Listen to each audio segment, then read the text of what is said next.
Good afternoon, everyone. Good afternoon and welcome back. My name is Michael Barth and this is the PorscheCooled Podcast. Owner stories again today. We are up to number 80.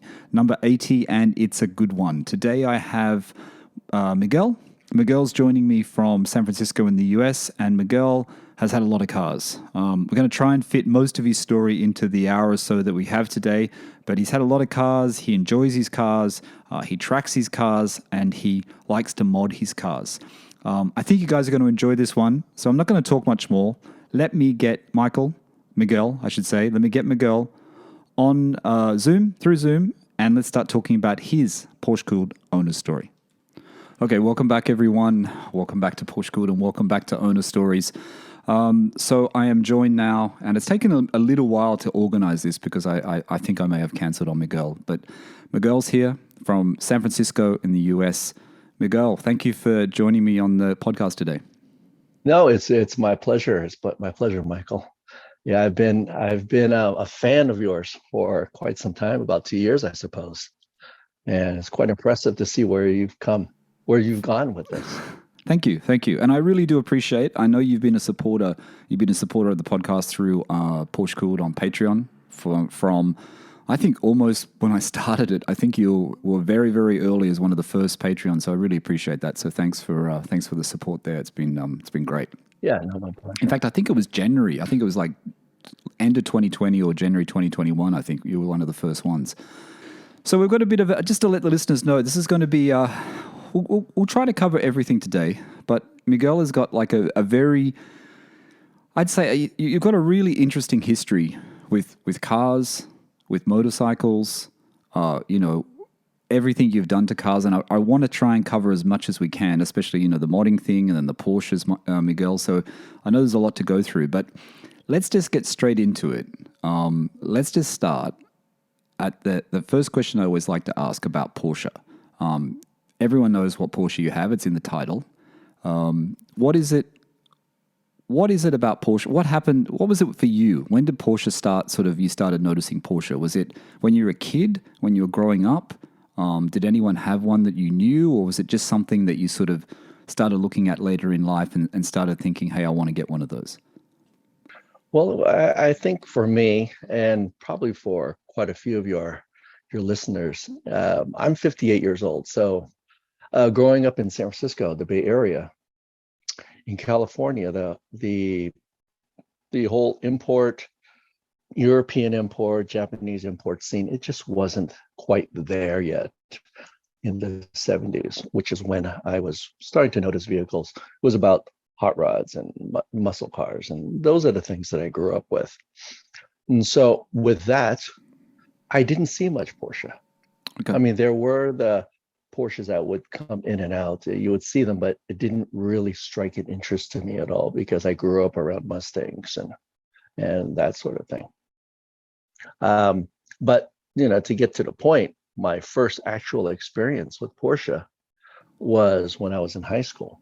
Okay. And I was driving a Volkswagen Rabbit at the time, the MK1 Golf, and it was a 1976 Golf, and I remember going to a Volkswagen dealership for some reason. I don't know what it was. And excuse me, I noticed a auto shop very close to the dealership. And in this auto shop, it had some really interesting looking cars. I remember driving up and down the boulevard just to take a look at what was in that garage. It was a small looked like a little performance shop, which we'll call a performance shop now. But back then it was just another garage. Right. And that's when I first noticed European vehicles. And one of them happened to be a Porsche and the other happened to be a Mercedes. Okay. And it wasn't like any just Porsche or Mercedes. These guys actually did a lot of modifications. And it took a few months of just prowling the area to finally stop in there and take a look at what was there. And they had they had this Porsche. Apparently they owned it. I remember it being red and had the wing on the back and very large tires on a lift. And that's all I really remember that. And this is when I recognized, or this is when I was first introduced to the badging, AMG, and Turbo. Oh, right. Although I didn't know anything else about those cars. And again, this was around 1981, I would think, around 81. And so that was my very first impression of Porsche when I saw this vehicle, and it just looked, I wasn't sure if it looked exotic or if it just looked very interesting. I'm not quite sure, but I do remember it had very large tires, and it was sitting, and I pulled up into the lot one day, and the guys came out, and they were very nice, and they were talking about the cars. And I remember him starting it up. He said, "Yeah, want me to start it up?" He ran inside, he got the keys, and I thought, "Oh, this is going to be kind of cool." He started up the car, and I was thinking, "Geez, this sounds kind of odd," because I'm used to the V8s. Mm-hmm. I said, "This is very odd. This is supposed to be something powerful." It just didn't strike me as anything much. But that would have been my first impression with Porsche. But my first real experience in a Porsche was when I was working for Flying Tiger Airlines. I don't remember Flying Tigers, but it's now Federal Express. Okay. And one of the coworkers, I was driving a Carmen Ghia at the time. And this is during the early 80s, when it was the California look. All the cool guys and cool girls had the lowered Volkswagen air-cooled Carmen Ghias, Volkswagens, and I had a Carmen Ghia that was pretty set up. And he said to me, "Hey, you want to check out my Porsche?" I said, "Sure, why not?" So lunch hour, went outside, took a look at his Porsche. He popped open the hood, and I thought, "Oh, okay, all right, whatever. It kind of looks like my Carmen Ghia." With the engine in the back. I know. Yeah, and he had I believe it was an SC. So I don't remember what year that would be. It was a 911 SC. Right. And I remember being an SC because he said, "Well, it's not the S because the S is this and the SC is this." I thought, okay. So we got in the car, and he took me for a ride, and I was shocked. It was just noisy and just so raw sounding, and it was so small and compact from what I was used to with a fast car. And that was my first experience. I thought, geez, this is just too outrageous. I could never drive or own anything like this. It's too aggressive. So that was going from you're driving the Carmen Ghia at the time, right? Which we'll get into, right? Right. And then you go into the SC. So there's quite a big difference, right? It is that. Well, I wasn't driving. Yeah. Yeah, you're a passenger. Yeah, but the Carmen Ghia is that. I mean, I fondly remember the Carmen Ghia, like always wanting one. Because they kind of did look like a Porsche. You know what I mean? They were sort of like, they're always reminiscent of a Porsche, weren't they? But let's just get into that into your car history, because we already touched on it with the Carmen Ghia. And just so the listeners know, you told me this in your messages. You've had a long history in motorsports, in like driving and track days. Did you say you've had a couple of racing licenses? You do the track, and you've owned how many cars? Did you tell me you owned? About 40 cars in total. I've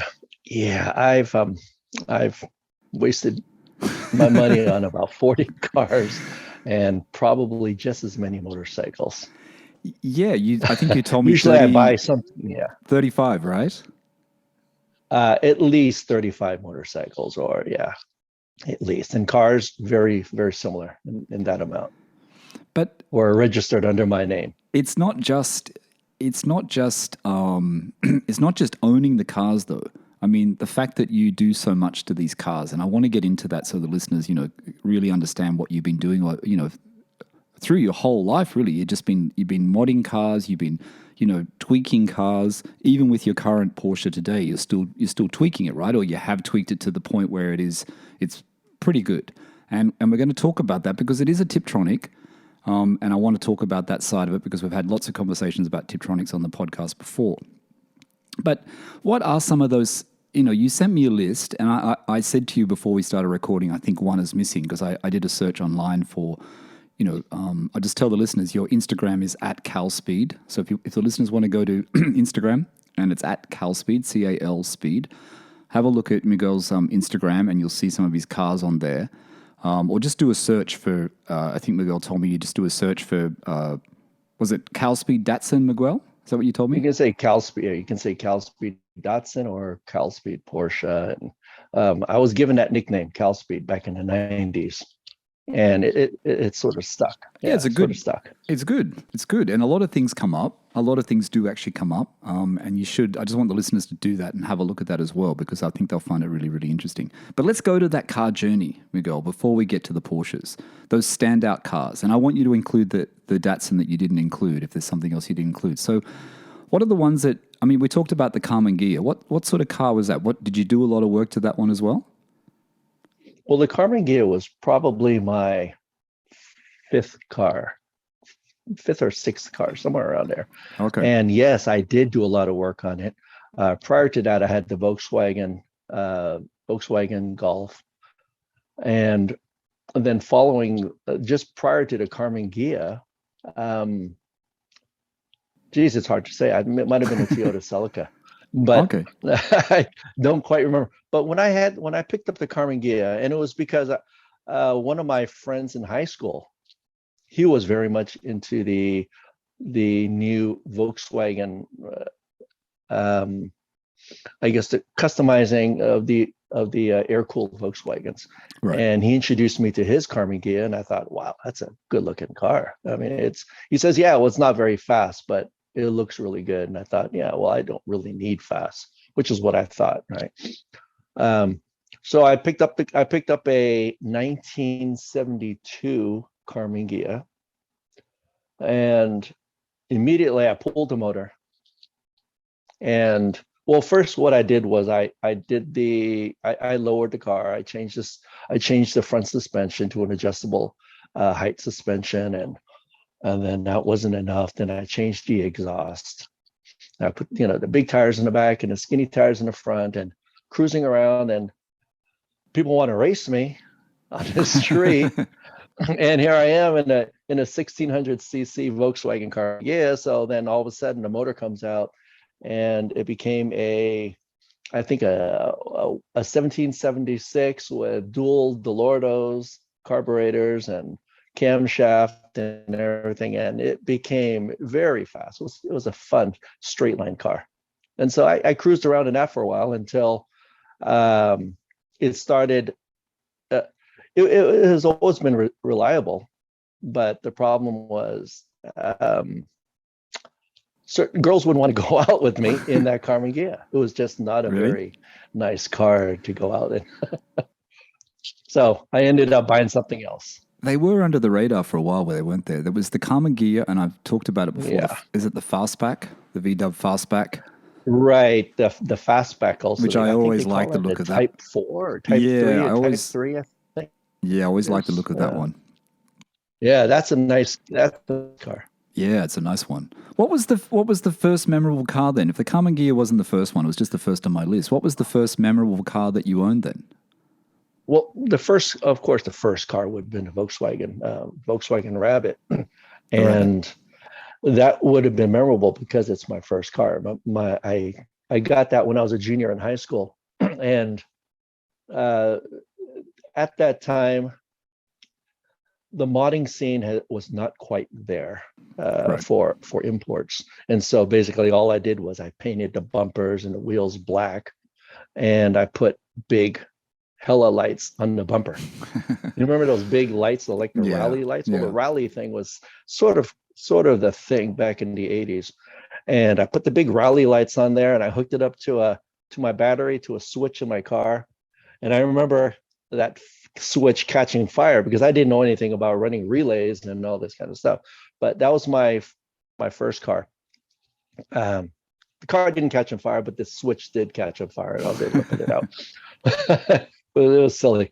And so actually my first memorable car, something that really made an impact for me, was probably my Datsun Roadster. Okay. And this was in the late 90s. And the Datsun Roadster, it was a 1967 Datsun Roadster 2000. Amongst the Roadster folks, they called it 1967 and a half because it was a half-year vehicle. They made 1,000 of these vehicles, 500 for the domestic market, and 500 went to the United States, Canada, and I assume maybe elsewhere in the world. And so I actually don't remember them. You know what I mean? Like I saw the shape of your car. I saw the images just before. I don't think they were in Australia. I don't know. I could be wrong, but I don't remember them. There's quite a few in Australia now because I know there's a large contingent of Datsun Roadster fans out there. But the 2000 was actually a very important vehicle because that's when they really pumped up the horsepower, and it paved the way to the Fairlady. Oh, because, okay. Right? Yep. So I had that vehicle, and it was a matching numbers, beautiful car, and so I put that together, and I did a lot of modifications to it, but I did the period correct modifications, which is what I like to do. Try to keep it period correct, and I was able to acquire lots of the Nismo parts, and that's when I first started racing and doing track days. Oh, okay. With that vehicle. So the Datsun 2000, it's in baby blue, isn't it? I call it baby blue. Yes, I mean, it's a beautiful looking car. It's so 60s looking. Toro blue. It looks very 60s looking. It's got that roll bar behind the seats, right? Is that the roll bar? Yes. Was that the first car where you started playing with modifications? Is this what started getting you into that, getting that mod bug in your head and starting to play around with cars more? Well, no, I played with cars from the very beginning, but this was the first car that I started taking suspension seriously. Okay. Started to really pay attention to performance and suspension, and not just the looks of the vehicle or the engine of the vehicle. It was more about how the car handled. And this is when I started doing that. And that was your first real track car. That was the first car you took on the track. Yes. Yeah. That was the first car I've ever taken on the track. So how long, sorry, Miguel, how long did it take you to get that sorted for the track? How many times did you have to do these track days before you get it to the point where you were happy with it? How many years or months did it take you?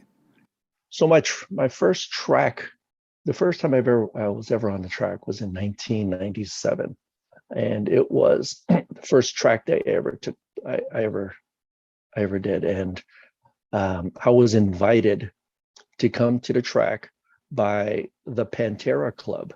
Okay. In San Francisco, there was a group of owners. They owned Panteras, right? And I was invited to attend an event with them. And the club was called CSRG. CFRA, Checkered Flag Racing Group. Right. And it was a bunch of guys with Panteras, and there were some BMWs there, and some Corvettes, and here I am with the Datsun. And I went out there and I had a lot of fun with those guys. And they were really good people, and that's when I first learned about driving on a track. The next time I was on a track, I had some suspension modifications, and then little by little, the car turned into a more track-focused vehicle. Right. So tell me about the other cars, the other standout cars. I'm interested to know about, I can see that you've had, on the list that you gave me, there's a couple of Mercedes there, and there's also the BMs. BMs, constant thing, BMs and Mercedes with people that eventually get into Porsche. Tell me about the Mercedes. So you had a C63 and you had a 500E. Is that the 500E is very special, right? Right. Yeah. So I had a 500E, I had a 1993 500E. Wow. Nice. I was looking for something a little bit unique, and I was able to find one for a really good price. Actually, I had another Mercedes prior to that. It was a 280S. It was a 1970 280S that was fully restored. It was a fully restored vehicle that I purchased in Arizona, and I drove that for a while.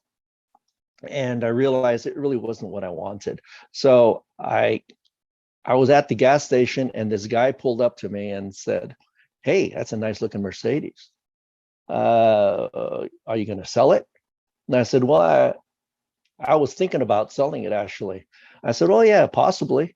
And he offered me a price. All I right. said, sure, why not? So I sold it for $8,700, which I Really? was pretty happy because I paid, I think, maybe $4,000 for this car. Right. And all I did was just clean it up. And so I was pretty happy with it. So now I'm looking for another project. And I came upon a 500E. So I bought a 500E, I think for maybe $7,800. Okay. It was quite cheap. Very cheap now. It had 260,000 miles on it. Wow.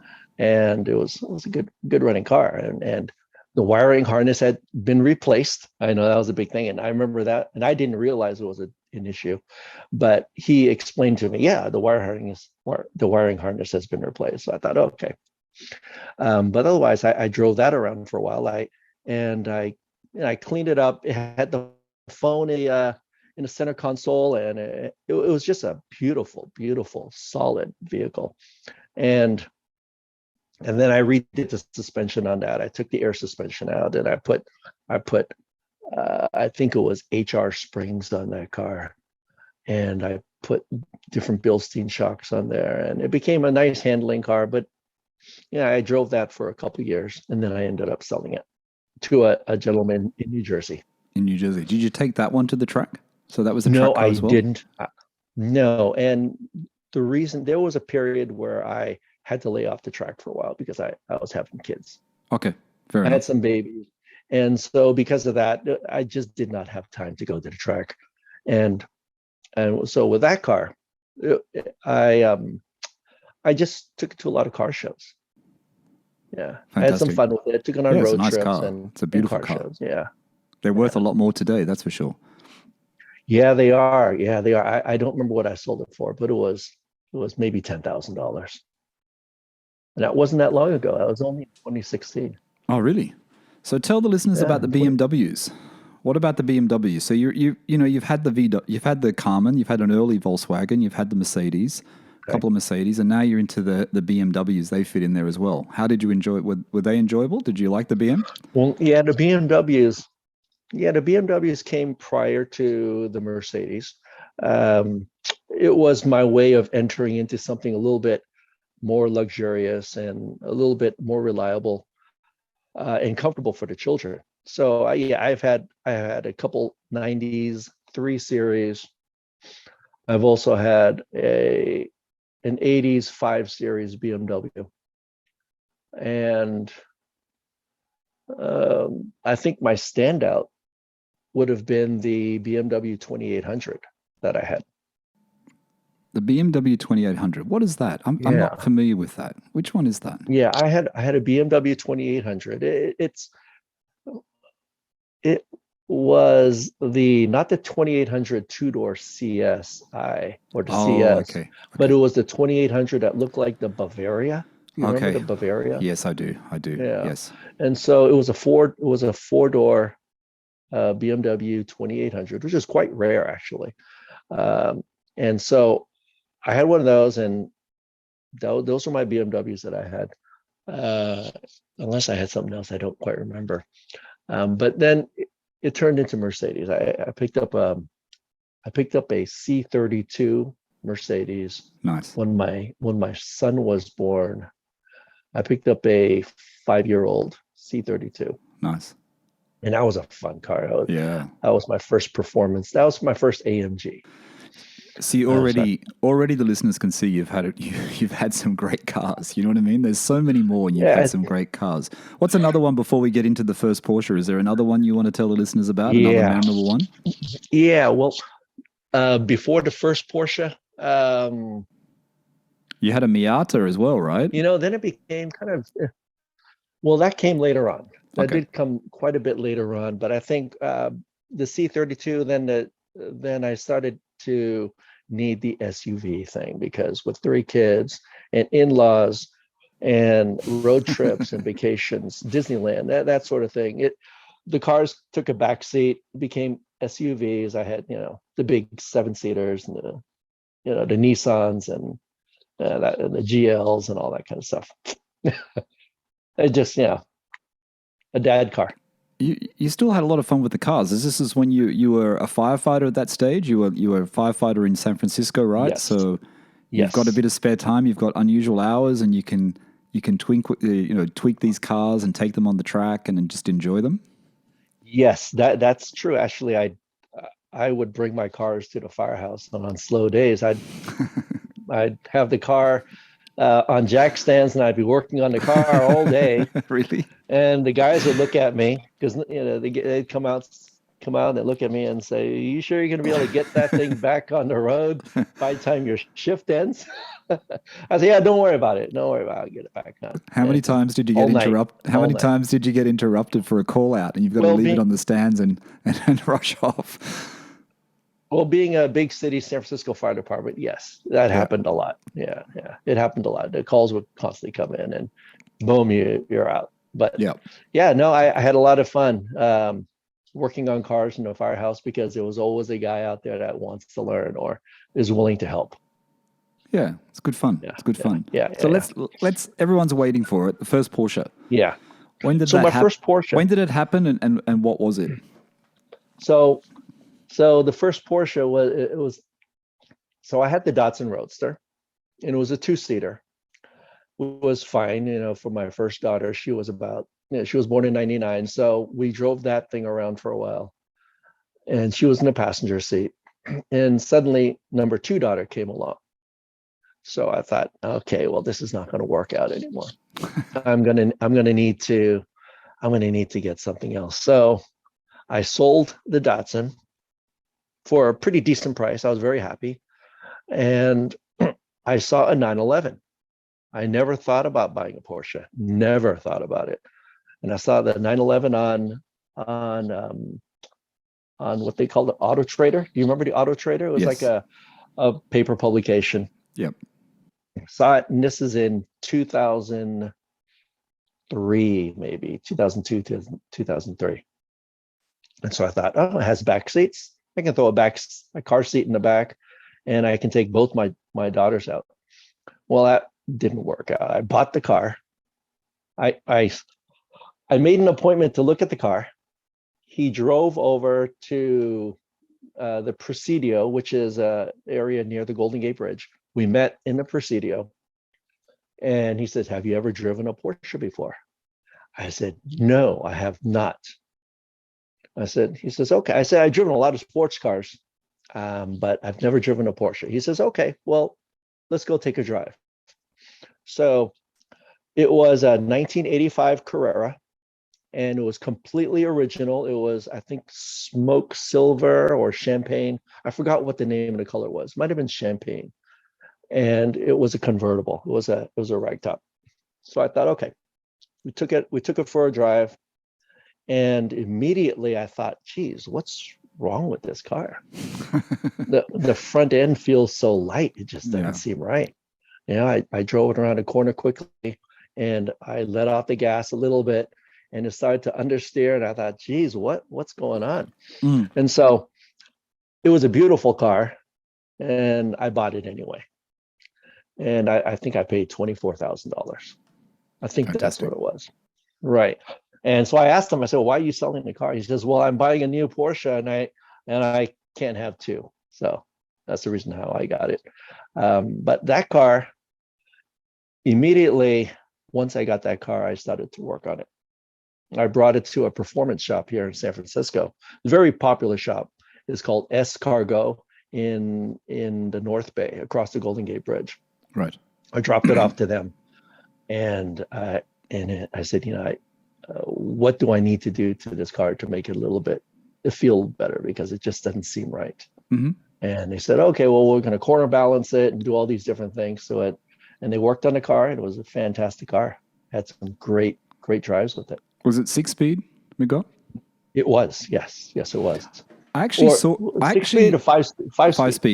Sorry, five speed. Yeah. I actually did see an image of it, because I did a search like you told me to do for calspeed Porsche, and it came up. Yeah. And I think you were on a road trip. It came up in some image of you taking a road trip in that car. Yeah, I took it on quite a few trips. As soon as I purchased it, I I took it up to Canada for a road trip and for a marathon. I was doing a marathon up there, and then I came back to San Francisco, and then I took quite a few trips in it. It was in such good condition that actually that's when I first joined the Porsche Club of America, and I actually won a prize. I won third place in a PCA event, the San Francisco Region PCA event. And I was pretty shocked that I won, but it was in such good condition. The car actually was owned by a manager at one of the Porsche dealerships in San Francisco, the Bay Area. And so it was a special import from what I understand. Oh, right. So how long did you have that car for? I had that car for probably 2 years. 2 years. And the reason I sold it was because it just wasn't the right family car. Family car, right? Understandable. Yeah, it just didn't work. I was hoping that it would work out, but it really didn't. And once my daughter started getting a little bit large, getting a little bit older, she was about 3 years old now. I thought, no, I can't have this car. It's not going to work out. And so I bought an M5. Yeah. Oh, you bought an M5? I bought an M5. How does that make sense? I traded it in for an M5, a used M5. It was a 2000 M5, the E39 chassis. I traded in the car. Right. I was kind of desperate. I really did need to make the change. And I remember getting only $17,000 for the Carrera. Wow. It only had maybe 36,000 miles on it. It was a very low mileage car. Yeah. It's a lot different today. Of that's course. For sure. Yeah. And boy, I tell you, it really broke my heart. And it was at that time I knew that one day I would love to have a Porsche again.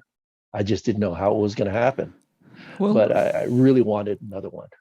So I went through a series of vehicles after that. You did? Yeah, I was going to say though, from the 1985 Carrera, into an M5, it could be worse. You know what I mean? It could be worse. The M5 was a great car. Is the M5 though? I want to ask the question, because you're a previous owner of one. Are they really expensive to maintain? Because you hear the horror stories about that. This is the 2000 M5, was it? Around the 2000? Yes, it was a 2000 year. Was it very expensive to maintain? So I'll tell you, because I don't keep my cars for that long. So it's cheap. I couldn't answer that. I couldn't answer that correctly. But I picked up the vehicle, and it did have a lot of electronic glitches. That is absolutely for sure. It was a very good car. The motor train was fantastic, and it was just a solid vehicle. It was definitely the quickest car I had ever owned. That vehicle. Really? It was. Yeah, I mean, speaking like a young hooligan, it was easy to get rubber in third gear in that car. Wow. I mean, that's how powerful it was. It was just an amazing car. I had it for a little while. Then in 2007, 2008, the whole financial thing started happening. Yes. And I wanted to get into a house. I wanted to get into a house. I mean, I had a house, but I wanted to get into something bigger. Yeah. And so I sold the car. I got rid of the BMW, and I basically just had a pickup truck for a little while. And once things settled, I got into another bigger house in San Francisco, and now I had number 3 child. And so Porsche wasn't going to happen again. Now my daughters are about 8 years old, and now another kid came along, and so the Porsche thing was not going to happen anytime soon. And that's when the C32 came along, and then I eventually purchased the C63. Okay, so a lot of Mercedes in there. You like the Merc, you like the Mercedes Benz because they're a good performance car. You like the AMG type Mercedes Benz. Right, and it had seats in the back. And it has seats in the back as well. But it's still got the power. You're still after those driver's cars, aren't you? You're still after those. You're after that speed. You still want the speed. You want the power. Yeah, I did. I did want that. And the C63 was a fantastic car. It was a 2013. It was a very special car, actually. It happened to be the P31 package, which had the titanium internals. Okay. And It was a really nice car. It had the special, they called it the Designo interior package, which was like a yellow tan interior package. And the car was a dark blue. So it really stood out. And I love to detail my cars. I love to really prepare it for show. I've been showing cars since the 80s. And so when I had this vehicle, I got underneath the chassis and I cleaned everything up. I mean, I polished the stainless pipes, the exhaust. I cleaned under the wheel wells. I really cleaned there with probably maybe 3 to 4 hours per wheel well. I mean, really got into it. And I took a couple prizes in Monterey Car Week. Oh, great. In the concourse. Yeah, wow. I really, yeah. So I won a couple prizes in modified Mercedes in the Legends of Autobahn. Oh, cool. And so my son, Marcus, he grew up with this car. Basically, he grew up with the AMG and he loved it. We took a lot of road trips in it. But I secretly wanted a Porsche. Okay. I really wanted a Porsche. Let's jump forward. I know there's lots of other cars in between. Yeah, lots of motorcycles. I mean, because you're into motorcycles because you have the motorcycle shop, right? You told me. Yes. In yes, San Francisco. San Francisco? San Francisco, yeah. It was shut down for COVID. The city shut it down during the COVID thing, and but yeah, it's a long story. And then rent prices went out of control. I bet they did. I'll just tell the listeners I'll tell the listeners though, Miguel, it's called CalSpeed Auto, CalSpeed Moto, right? Yeah, CalSpeed Moto, yeah, calspeed.com, calspeed.com. CalSpeed. Yeah. But so, yeah, with the Porsche. So I secretly wanted a Porsche, and I would talk to my son often. I say, "Hey, Marcus, what do you think about that car over there?" And he'd look at it, and he knew what I was thinking. He says, "Yeah, it's okay, it's okay." I said, "Well, it's a Porsche. Let me tell you about it. Let me explain to you what a Porsche is. Your dad had a Porsche once, but he wasn't having it because he loved the Mercedes. Right. It was just a fantastic car. So finally, when he was 9 years old, I said, "Hey, Marcus, let me tell you a story. So your dad, long time ago, when he was a young man, he had a Porsche, right? And all of a sudden, your sisters were born, and I had to talk to him in that way, and he listened, and then 2 days later, he said, "Dad, if you want a Porsche, you can start looking at them." I took that as a let's go. So I told my wife, I said, "Hey, I'm thinking of getting a Porsche. Marcus says it's okay." She goes, "Okay, well, go ahead. If you can sell your car, then let's go ahead." And so What do you start looking for though? Because you've had a lot of experience with fast cars. You've had a lot of experience with track day. You want to. I'm guessing you still want to do those track days, right? So is there something you're talking to your son about it, Miguel? Is there something in your mind that you think I'm going to start looking for, or does just a car just come across? You just come across a car and you go, okay, that will work. Well, I came across a Miata while I had the C63. Again, a very special Miata because it was owned by a designer that worked with Tom Matano, the guy who designed the Miata. Yes. They worked side by side. Wow. And so I purchased this car from this guy, and he says, "Yeah, I used to work with Tom. He signed the car, this and that." And I thought, okay, I don't know, whoever Tom Matano was. I just saw the Miata, and I wanted to get into a little sports car. Yeah. So I ended up spending a lot of money on that car, and I really built that car up, and I did some track events with that vehicle too. But it just wasn't there. The power wasn't there for me. So I was looking for a Porsche. I did not know what I was to look for. I've been so out of the game on Porsches. I didn't know anything about IMS. I didn't know anything about bore scoring. I knew nothing about Porsches because I don't like to tease myself if I can't buy one. Yeah. So now all of a sudden I'm online. I'm looking for different cars, and so one day I dropped my kids off at school. I dropped my son off at school, and immediately went to the dealerships to look at cars. And I looked at a 997 Targa, and I thought that's pretty nice. They wanted, this is in 2018. Yep. And 2019, it was in 2019, and I think they wanted $42,000 for it. I thought, okay, that's fine. And then they had another 997 in the back. It was a Carrera. They looked at that. It was kind of beat up. Some of the panels were loose, and I thought, okay, well, it looks good, but it's not quite what I want. So I went to another dealership, and being in the Bay Area, we're really lucky because we have 5 dealerships. Wow. In this general area. It's pretty good. So I went to another dealership, and they had the Turbo sitting in the lot, but it was at the Mercedes-Benz dealership, right? But the Porsche dealership was right next door. It was under the same umbrella company. Yes. And so I looked at it and I thought, wow, this is a good looking car. And they wanted $64,000 for it, but it was a Tiptronic. Now, I wanted a manual.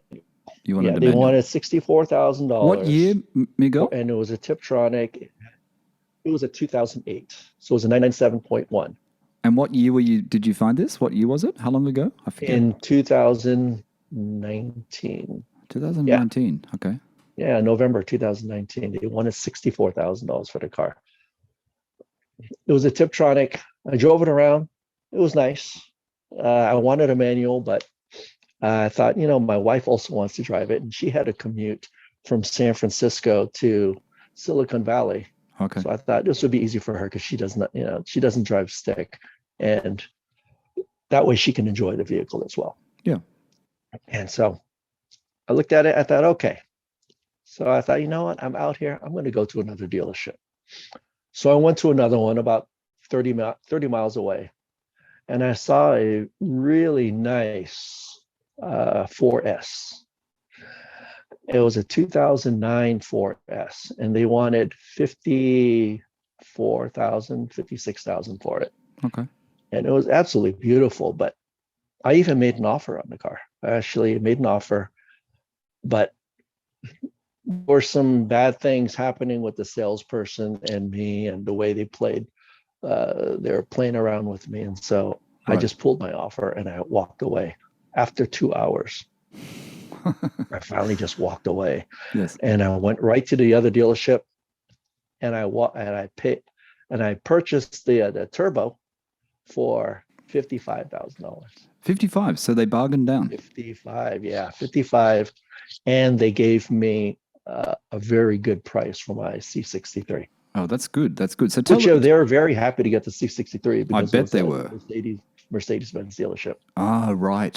So they were getting rid of the Porsche. It was a low mileage C63. Yeah. So it made sense for them to do that. They worked it out. Tell the listeners, Miguel, worked out really well. Miguel, tell the listeners exactly what you bought, the color, the options that you knew that came with the car, and if there was anything on the car that was put on the car by the previous owner, any other options or anything. Okay, so the car actually had an interesting history because I tried to do some research on it, and I was the 5th owner. I was actually the 5th owner of this vehicle. The car was initially sold in Texas, and then it was sold in Texas, and at approximately 38,000 miles, it was it ended up in North Dakota. And for the next 3 owners, I don't know what happened. I think it just went from one dealership to another. Right. When I finally purchased the car, it only had 42,000 miles. So I'm not sure exactly what happened. But yeah, I was the 5th owner of the vehicle. And it was completely original. So it was not modified at all. Not modified at all. So what were not at all. So what were the key options of it? It's a 2000 and it's a 2008 Tiptronic. And it had the sports chrono package. It had the full leather package. And the sports seats, I think the 16-way sports seats, I think that's what it's called.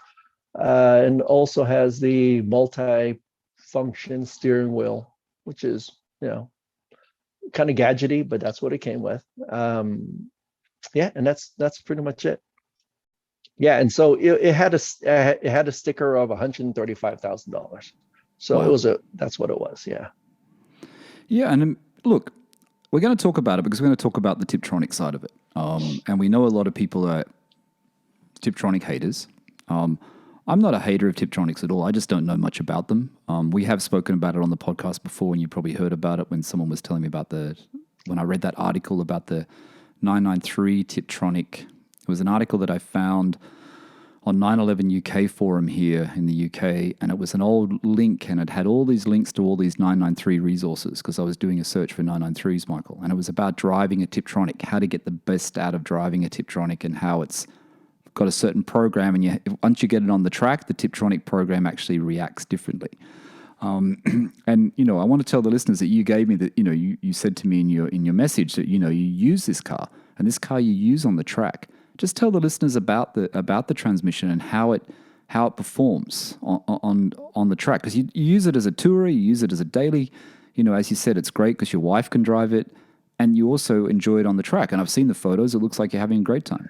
Yeah, I do. Well, definitely first and foremost, the Tiptronic is certainly nothing like a manual transmission or a PDK. I mean, it's generational. It's at the time it was state of the art. It was a very good transmission. On the C63, it had the Tiptronic, and that was a 2013. Now this is 5 years older, but with the C63, I was very impressed with the Tiptronic because it would really learn my driving patterns and it would adjust accordingly. Right. So I assume that the Porsche one would as well, but it is 5 years older, so it is a little bit slower in how it shifts, but there's no doubt about it that once you start driving it on the track, if you just leave it in drive, you don't even have to put it in manual, but you leave it in drive, and it really knows how to. It knows what you're going to do. It senses the braking that you're doing, and it throws it down a gear or two gears right before you get into the turn. So yeah, it does learn the shifting patterns, and it does learn the driving style. Again, it's not Miguel, like a manual. Yes, it's not like a manual, right? But does it feel different? Like when you're just driving, when you're just driving it around San Francisco, though, when you're just driving it around town and not going so fast, do you notice the transmission the Tiptronic being a little bit more sluggish, a little bit more dopey than say when you're on the track and you're in the higher rev range and you're really pushing the car? Okay, so the transmission wants to, I think it's programmed to save as much gas as possible. It does upshift. It shifts up. So I may be driving at 25 miles an hour and it'll throw it into third gear. Right. It starts in second gear and it'll go into third gear. Yep. And if I'm very light on the gas pedal, I could find myself in fourth gear. So yeah, it does that. And I think it's programmed to do it to save gas. But otherwise, if you just keep it in manual, if I keep it in manual shifting, I'll just leave it in second or third gear and I'm good all the way up until the highway. Right. Yeah, no, I don't find anything sluggish about it at all. Actually, it's quite convenient for me being in San Francisco. It's kind of nice. I know I'm not going to have to worry about clutches or the hills or someone coming up right behind me on a hill. Yeah. Good point. Actually, good point. But no, but certainly I would much prefer a manual. But the Tiptronic is not a bad option. Would you? I don't want to get into what you would get next yet. I want to keep talking about the 997.1 turbo, right? And it's got a great engine. We all know the engine is fantastic. It's the Metzger engine. It doesn't have the IMS issues as my 997 could possibly have. Turbos are great. Marco, my friend in Sydney, has a turbo, and he has the manual, and I've been in it, and the boost from that turbo is just amazing. Like it's just so fast. It's so fast when you're sitting in that car, and when he just floored it. But tell me about what you've done to the car, because a lot of people that listen to the podcast, people like you and other people, are interested to hear about what you do to just tweak your car to make it perfect. And I think I mentioned this once before, or maybe something I want to talk about in the future. It's like, what are those mods? When you get a car, most people, when you buy your Porsche, really the first thing you think about is the wheels Are they big enough? Should I change the wheels? Sound? What do I have to do to the exhaust? I want some sound. Do I want power out of it? And then suspension. It's those three key things. Were they the things that you tackled first, Miguel, or was it? I know you probably went further than that, but were they the three main things that you changed on your 997 Turbo? I did change each and every one of those. But first I wanted something that I could drive on a track. I wanted to have fun with it on the track. And so as soon as I purchased the vehicle, within a couple months, I was on the track with some of my friends. Actually, maybe not in a couple months, maybe about 4 months later, I was on the track once track day season opened up again. And I drove it just the way it rolled off the dealership with I guess, what would it be, on 10-year-old suspension, right? 12-year-old suspension, and yep. and completely original. And I wanted to gauge the differences as I incrementally changed the vehicle. So usually I just jump right in and I change everything. But this one I tried to be a little more scientific about it. And of course, it was much more expensive than a Miata. And so I couldn't just jump right into spending the money. So yeah. I took it to the track. It's a local track in Northern California called Thunderhill Raceway. And I've been going to this track since 1998. Right. So I went to the track, did a few sessions with my friends. And I thought, okay, I had a good time. The Tiptronic is getting used to it, but it was fun. When I came back, the next thing I did was I changed the suspension to Bilstein V16 coilovers. Okay. Right. I put the coilovers on, excuse me, and I put a new set of tires on. I put on the Goodyear F1 supercar tires. Fantastic tires. People don't realize how good those tires are. They're fantastic. Went back to the track and had a great time. My times dropped considerably. Came back home. Within the next few months, I put iBox sway bars. I put the Wevo solid or semi-solid engine mounts. Yes. And Wevo. Okay. Yeah, and the WEVO. Yeah, I know those. And then I also changed the DSC. Yes. DSC the controller. Yeah, I changed the controller. No, that did not come yet. After the sway bars, then I went to the track again. And the cars just started performing a little bit better on the track. Yep. It was less body roll. It just felt much more stable in the track. And then I spoke to a gentleman online about the DSC controller. Yes. I thought, all right, I'm going to give it a shot. It was $1,000. I thought, no, let me give it a shot. A lot of people say it's great. Yeah, a lot of people. And do. I put it. Yeah. And have you tried it? You haven't tried it? No, I think Steve has it. I'm pretty sure in his GT3. Steve has it on his 997 GT3. So I had mixed reviews about it. So I put it on. And the difference was immediate. I noticed it right away. Okay. I was not keen on the way it worked. I noticed that. No. It was very interesting. I noticed that slow speed, the steering, the way it affected the way the car steered on slow speeds like intersections and slow speed turns, it made the car very sluggish. Okay. It felt very soft and very numb. There was something about it just felt very numb. But once I got on the freeway and once you were up to speed, then there was a big difference. It felt really nice. But in slow speeds in San Francisco, now I don't notice it anymore because I'm very used to it. But my initial reaction was, this is kind of weird. I'm not sure if I like it or not. Was that, did you do the search after you bought it? And was that what the experience that a lot of other people had with the DSC controller? Was that like the typical? I've heard some people say, yeah, it feels kind of weird at slow speeds. I didn't read those reports. I only read about it after I started researching it more, once I installed it. I mean, it was a very quick install. I mean, I think it took maybe 5 minutes at most.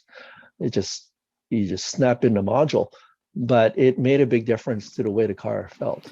Yeah, it's one of those things though. Sorry, Miguel. It's one of those things, isn't it? DSC controller for the 997.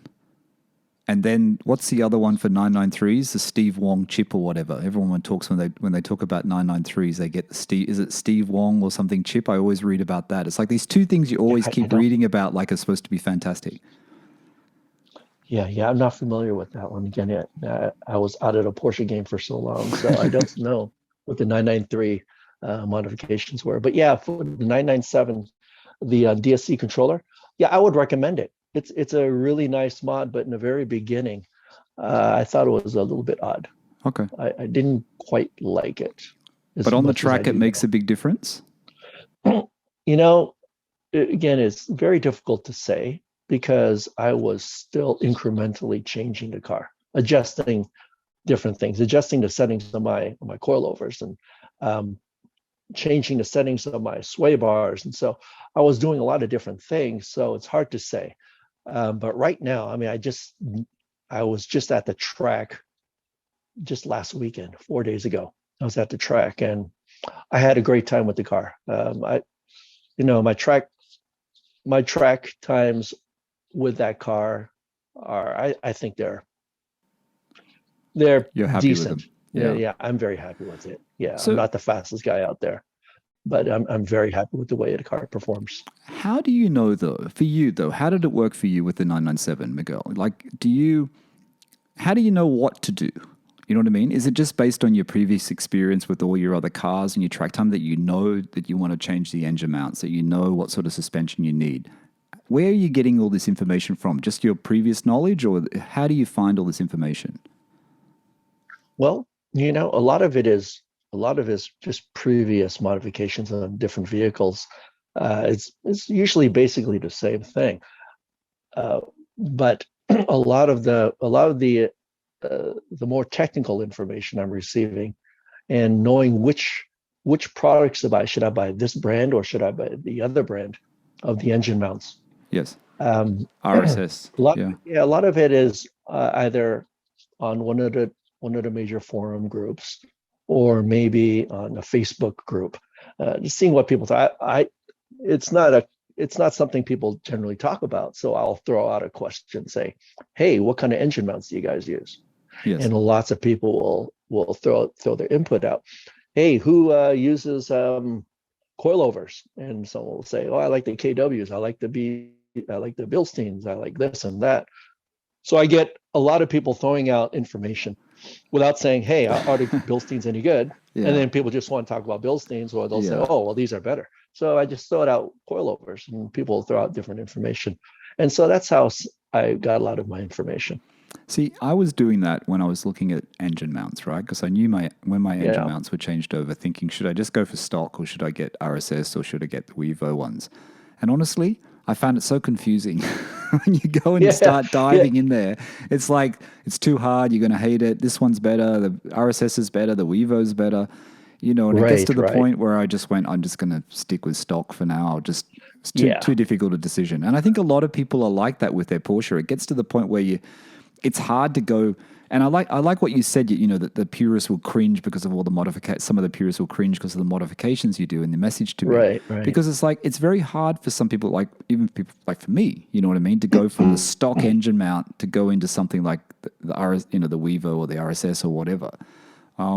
I like how you're not scared to do it. I like how you dive in there. It's very good. Well, I think it's also I think about all the cars I've gone through, and all just different life changes, and how things can change so quickly in someone's life. I mean, being a firefighter, I'm exposed to quite a few of life circumstances with the people I help on the street, and I realized, geez, just enjoy your life. And I spent so much money on this car. I'm not going to let it sit. I'm just going to enjoy it. It's always going to be worth something. if not monetarily, it's going to be worth memories to my kids.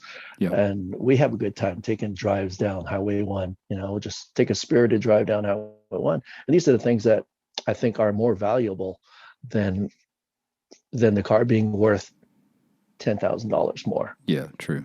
Down the line. I mean, really, it's $10,000 is a lot of money, but it really is not that much money when it comes down to memories. But I like the way you do it, though, because the way you do it, Miguel, is because you're going to the track so often. You know what I mean? Like, I've seen your photos and you send me the messages. You go to the track so often that you know how to tweak the car. Like you said, it's incremental, isn't it? You know what I mean? And you see the difference. You think, okay, if I do this, it's going to give me this on the track, which I think is the way to do it, right? You're getting the benefit out of it, aren't you? You're seeing that benefit when you do your next track day. Yeah. I think that's right, and I enjoy it too. It keeps me thinking about what I might want to do next time. And in California, it's very difficult to do certain types of modifications, right? With motor modifications, it's prohibitive because you need to pass the smog test every 2 years. Right. So for me, with the turbo, it's got a lot of power. It already has lots of power. So I'm very happy with that. But yeah, I did change the exhaust. I put a Fab Speed exhaust system, and it has the 200 CEL catalytic converters on there. So yeah, it does make a difference. The car did make a big difference. Air filter, small bolt-ons, but at least it'll still pass smog. Right.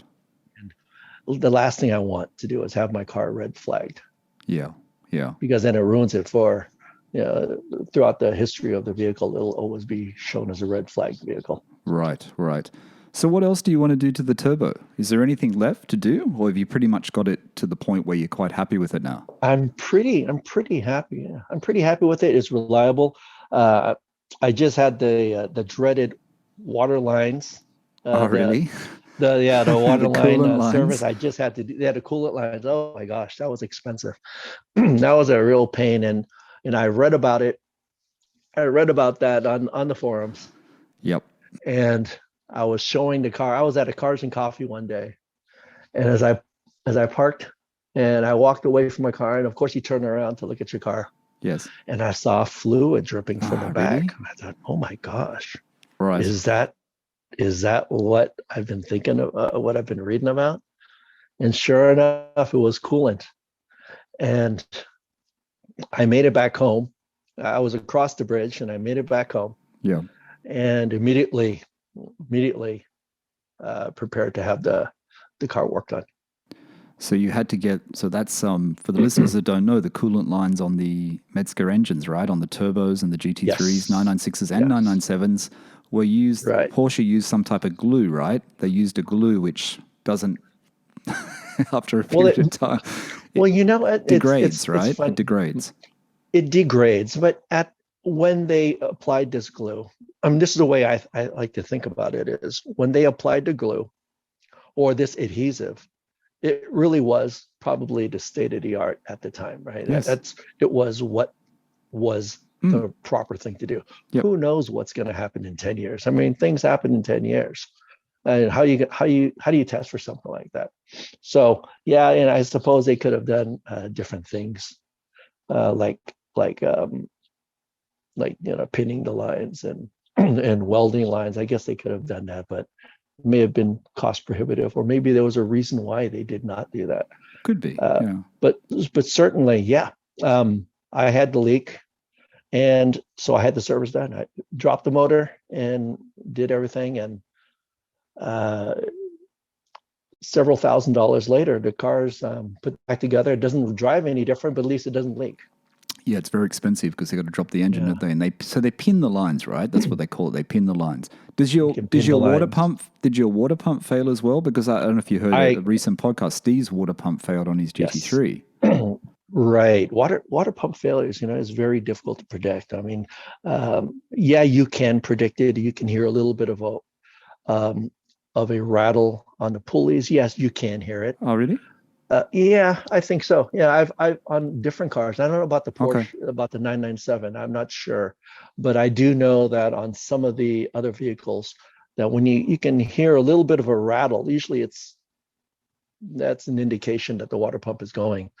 Uh, I was already working on the car, so I did the water pump Are you so you do the because work? Are the you car. doing the work yourself on your car, or are you taking it to a shop? Yeah, certain things I can, and certain things I just don't have the space for in my Okay. garage. Right. Yeah, it's a small San Francisco garage. So now everything is sorted with the car. Then you've had the coolant lines are pinned. What else Yeah. did you have? If the engines drop, was there anything else that you thought, let's get it done while it's out? Let's get it done while we're in there. Or was everything okay? One thing I should have done, which I did not, was the coil packs. All right. Yes. Yes. Yeah, I should have done that. Not that I'm having any issues, but thinking about it, yeah, I should have done that. That was another cost Yeah. item that I thought, oh, I'm going to save a little money. I won't do it now, but it has to be done. So Yeah, it I should have does. That's probably another dumped week. the money into it. Yeah, that's another Yeah, weak point, isn't it? I mean, listeners would yeah, have heard me yeah, speak about yeah. it because I'd had to have it done with my car as well. Yeah, but the Tiptronic, what is the life on Tiptronics? That's the question because I know that I don't it's know. I yeah, have not read any failures right, except for the folks who really modify the car to right. serious horsepower numbers. And then I've read some failures, but with a fairly stock motor, I don't think there should be any Yeah. issues. The only story I've heard about is that Magnus Walker story that he told where he bought that Turbo S from Auto Kennel or whatever it was. Okay. And it had 160,000 miles on this Turbo S and the PDK had already been changed.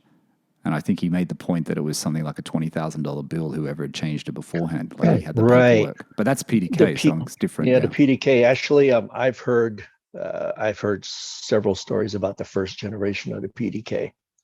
Would there have been issues? And I think first generation's not on anything. There's always issues. One of my friends, he has a first generation PDK, and something broke internally in the transmission. But in order to repair that, they need to repair a large portion of this PDK because they don't sell just a small portion. So now his car's been down for about a year. Wow. Until he sources a used PDK. Wow. Entire transmission. Wow. Yeah. So yeah, there's horror stories everywhere. I mean, it's just you got the coolant lines, you got the PDK issues. Yeah, but they can be fixed. They can be fixed. Yeah, it's just the cost. And it's part of the game. Yeah, exactly. Really exactly. Is part of the game, yeah. So what about you go into all these track days with your 997 Turbo. What about the motorcycles? Are you still driving the motorcycles? Are you still taking them out on the twisties and riding them? I do. I still do track days on my motorcycle. Actually, I have a really nice motorcycle I purchased in 1990. It was my first new bike. It's a Yamaha FZR 400. Okay. And it's a small little bike. It puts out about 58 horsepower, but it's very light and it's very nimble. It was a class leading motorcycle when it was introduced, and so I've held on to it since 1990. Wow. Is sorry, Miguel, is that the yellow one on your? Yeah. That's the yellow one on your Instagram, isn't it? That's the yellow one. Ah, it's a beautiful. Originally, beautiful that actually has different bodywork now. I've changed all the bodywork and I've changed the suspension to modern R6 suspension. So I've done all that, but the motor is basically stock. Fantastic. And I'm just going to tell the listeners again your Instagram so they can have a look at that image. It's it's calspeed. Instagram it's just calspeed, CALSPEED. Have a look at the Instagram because there's also pictures of Miguel's Turbo on there. I really like the decals you put on too. It looks good. The bonnet trim and the. Oh, thank you. Yeah, it looks very, very good. And you've also got lobsters on in one picture too. I didn't know you had the lobsters. I thought you had other wheels on there at one stage. Oh, you got the turbo wheels, haven't you? I did. It came with the turbo wheels, right? But I was just never a fan of those wheels. I understand that they're the premium wheel. I understand that, and a few people have pointed it out to me. I said, "Why are you getting rid of the turbo wheels?" I said, "Well, I just don't like the way it looks. It's just not my thing." So I picked up the lobster. Yeah, and I really like how the lobsters look on there. They look good, but I have to say those turbo wheels, and I know other people have said that to me, they don't like that. It's the polished sort of black inside, right? The turbo wheel. I don't even know what the name of it. That's right. But on your car, because your car has such a great stance, like it must be the suspension upgrades you've done. Your car has such a great stance to it. But it does look good with the lobsters. A different look for a turbo to have lobsters on it. But it's a really, you've done a great job with the decals. I really like them. Is that to protect it on the track as well? Is that why you've got them on there? Yeah, initially that was the reason why I put the vinyl on the hood to protect it from chips, because I did get a couple chips on the hood from road trips. Yeah, just driving the car, I got a couple chips. So I thought, all right, well, if I'm going to do that, I might as well just have fun with it. Absolutely. So I did the vinyl. Yeah, I did the vinyl. Yeah, no, it looks. Sorry, I'm just looking at your Instagram now.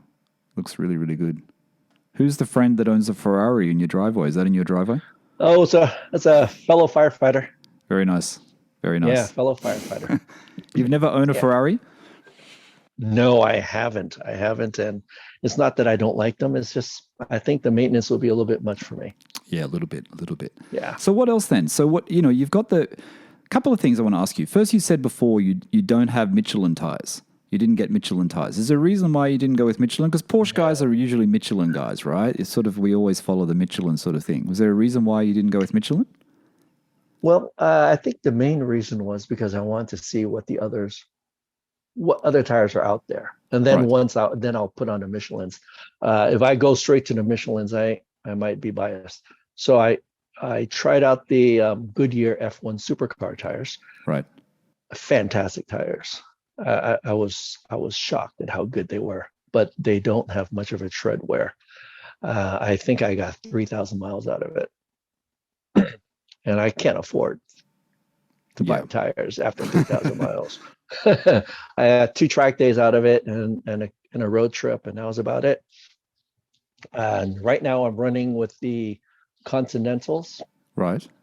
I forgot what Extreme Sport or something like that, and I've got 4 track days on it right now. Wow. And 4 track days and a couple road trips down to LA, all the way down Highway 1. And I still have quite a bit of tread. And I turned my fastest lap times. That's pretty good, last isn't weekend. it? So that's good. I'm very happy with the Continentals. Yeah, actually, I was going to try the Michelins probably next. That might be at the end of summer. But I'm very happy with the Continentals. You have to think about this, don't you? The consumables when you're doing track days. How about the brakes? How hard has it been on your brakes? Have you had to change your brakes since you've had the car? Actually, the car currently has 65,000 miles on it. I picked it up when it had 43,000 miles 3 years ago. So I put over 20,000 miles, and I just replaced the rotors last week, just before the track event. Okay. So I replaced all 4 rotors and pads. That's pretty good. Well, I use street pads because I don't want loud, squeaky brakes. Yes. So I use street pads. All right, Miguel, we're almost at the end. We like to keep, as you know, I like to keep these under an hour, a bit over an hour, but that's okay. But let's talk about favorite drives.